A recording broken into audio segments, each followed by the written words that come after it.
back on the Zero Hour. I'm your host, Richard RJ Eskow.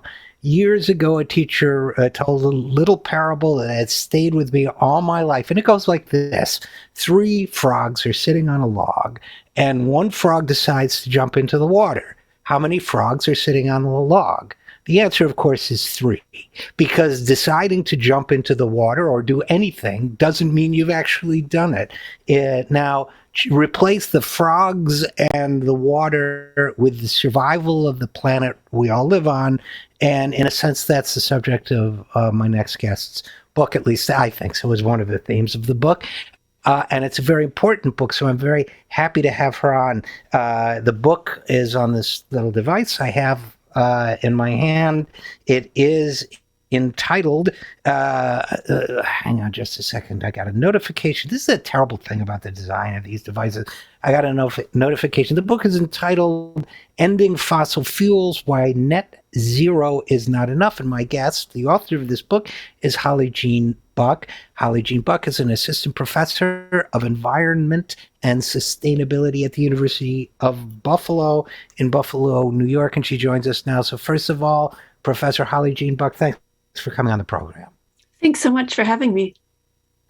I'll start with, a semi-lame question, but one that's worth, I think, asking anyway, which is, the need for this book. It should be self-evident to everyone who's listening to this program, but what specifically impelled you to write it? I mean, specifically, the press asked if I would write a short book about net zero, because this whole idea of net zero was kind of new, pretty much unfamiliar, say, 2 years ago when I began writing this. And we felt like people needed kind of a short, easy to read explainer on this whole net zero buzz. And then it transformed a bit more into also talking about ending fossil fuels, because for all the climate change conversations we've had, we haven't really been focusing enough on ending production of fossil fuels. So, and that was one of the things I wanted to talk to you about. One of the things I appreciated about the book, Holly, was that this is something that I think a lot of us have kind of intuited, but not really thought through as we observe the global conversation around climate change. And what I mean by that is people like me hear this talk about net zero and about limiting the amount of global warming to 1.5 to 2 degrees centigrade, whatever the figure of du jour is. But there's always a part of me, and I think millions of others, that says that doesn't really sound equal to the magnitude of the crisis, right? It sounds very genteel and don't worry, the stock market won't be hurt, this, that. But at the end of the day, I think a lot of us have the gut feeling we're going to have to make major changes. And those major changes include not just tinkering with the composition of the gas at the fuel pump, but really changing the idea of fueling up twice a week at the fuel pump altogether, and so on, and multiplied a millionfold. So do you get what I'm driving at, first of all? Yeah, I agree with your assessment there. Then I guess the question would be, and I think probably the challenge for you in writing this book is how does one walk the line? And I mean, this is a very open-ended question, so we'll get into more specifics on the book. But how does one walk the line between expressing this crisis and discussing solutions to this crisis in a way that people feel comfortable with, while at the same time honoring the magnitude of change that needs to take place? In other words, it's easy to be me, for example, and say, well, you overthrow capitalism, that's the way you fix it. It's easy to be somebody who at a fuel company who says, oh, we're going green here at Exxon. But how do you make people touch and feel, which I think this book does a great job of, but how do you make people touch and feel the possibility of really addressing this crisis and ending fossil fuels without threatening their sense of security, that their world is going to be undermined altogether. Do you get it all, what I'm driving at? Yeah, and your question made me think of two things.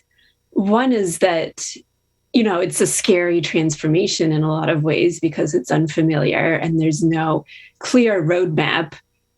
But fossil fuels are harming a lot of people. So we could have a much better world at the end of this transformation if we, keep our focus on what we want to achieve rather than what we're losing. Fossil fuels provide a sense of security, but they're also responsible for millions of deaths every year.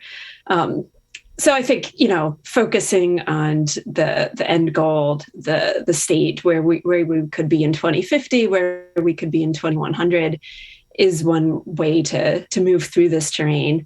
The other thing that's made it a bit easier is that there's been a lot of science, there's a lot of data I could draw from in writing this book that we didn't have 5 or 10 years ago that really lay out roadmaps for this transformation. And so it's already becoming less abstract, more concrete, what we need to do. So in some sense, I could just refer to what the scientific community has been laying out as kind of markers on the way to this transformation. And one of the things you say very, very early on in the book is that the dominant thinking still sees the energy transition as happening naturally with a guiding hand from government. But one of the things you go into, I think, in detail in the book is that it's a multidimensional challenge, isn't it? I mean, you address global politics or geopolitics, culture, a number of other factors. So are we still looking too much to government to benevolently rescue us from this crisis?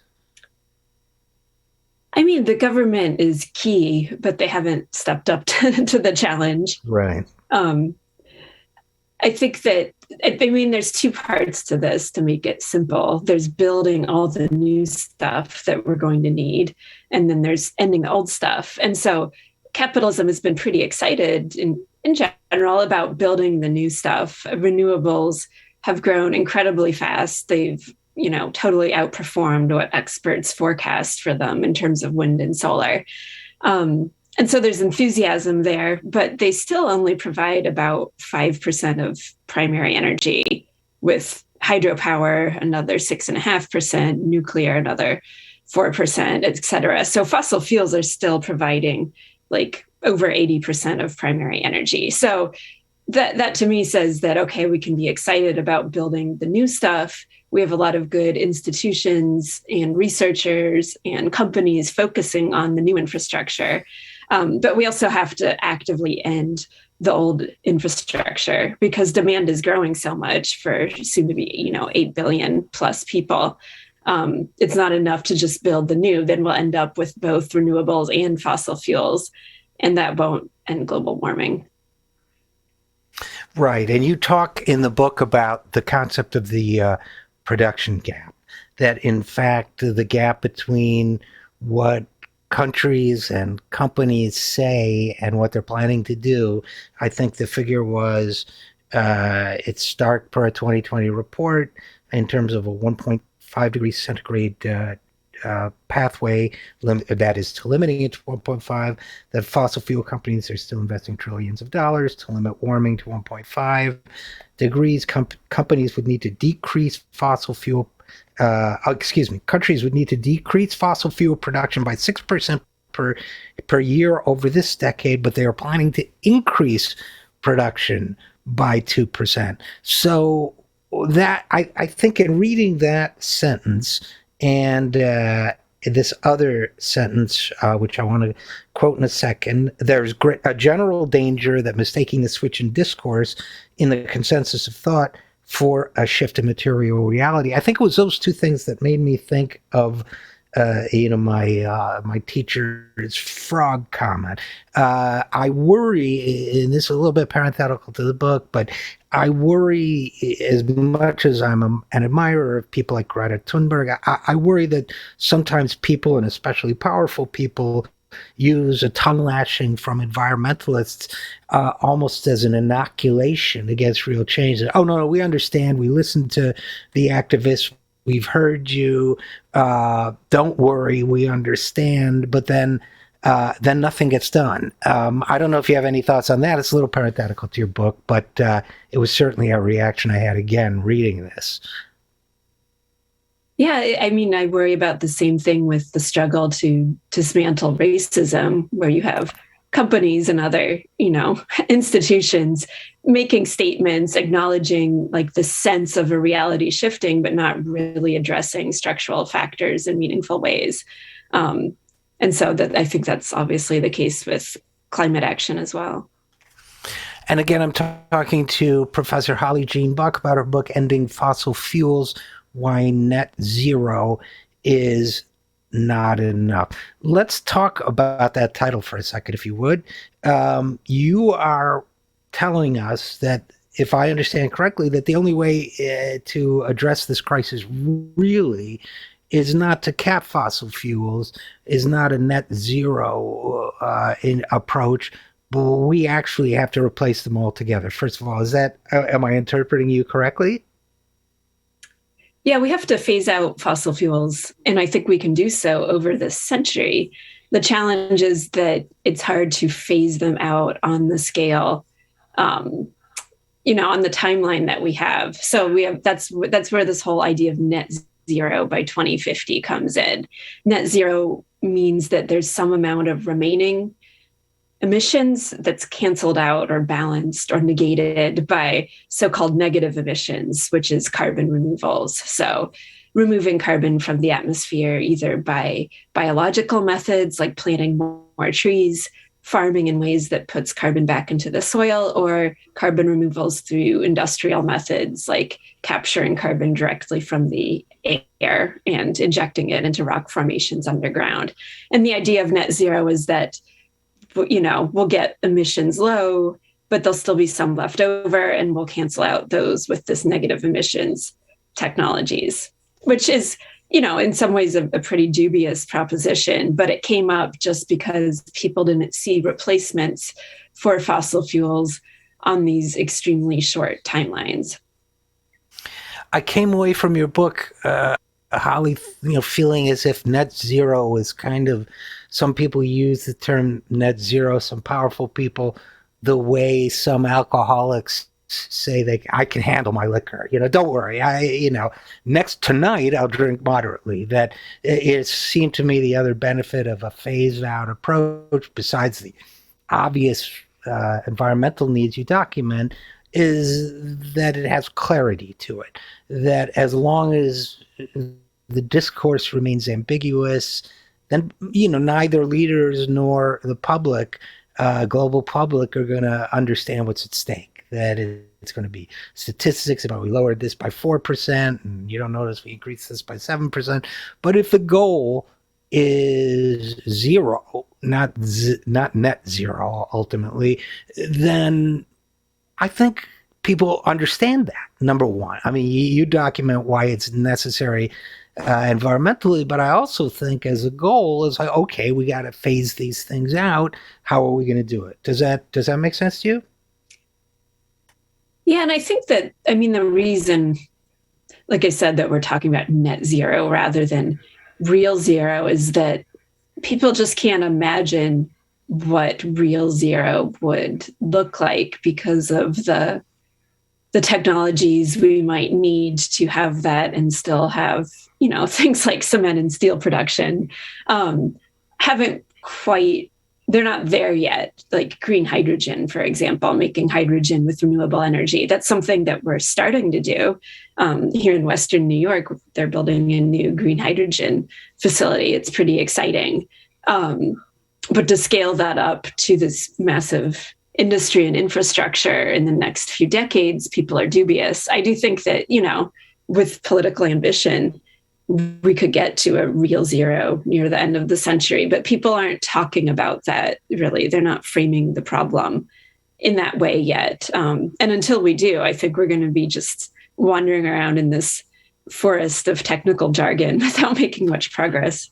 Yeah, and I think that the other piece of that conversation that it clarifies is, and you talk about this in the book, and again, the book, let me get the title right this time, Ending Fossil Fuels, Why Net Zero is Not Enough, by Holly Jean Buck, is that getting to zero, real zero, means having some difficult conversations, for lack of a better term, making some hard choices, right? I mean, you talk about, for example, about the fact that wind turbines have a greater carbon footprint than people realize. As an engineer mentioned that to you, that some of the parts come from, or all of them come from Vietnam. That there's a carbon footprint associated with this, so we have to, Texas laying down tracks and so on to accommodate wind turbine parts. I mean, there's not a reason not to use wind power, but it's I remember I was living in California when in northern Alameda County, they put in some of the first wind farms, and a lot of people who should have supported it for environmental reasons were upset because, they weren't prepared for the sight of dozens of wind turbines in the fields as they drove north or whatever. So you get what I'm driving at. We need to make some decisions about who will manufacture these things, where will the jobs go, how will we make the trade-offs needed. Isn't there a need for a national conversation around this? Yeah, definitely. And by bringing up some of the challenges to renewables, it's not to say that, we can't do it, but it's to say that if we're not realistic about the challenges, then we don't have a chance at convincing people who are only seeing the downsides. They're seeing land used for new transmission lines or new solar installations. And if we don't get it right, if we're not making sure that those benefits from those renewables flow back to those communities, then, there's going to be social resistance against them, and this whole transition will be imperiled.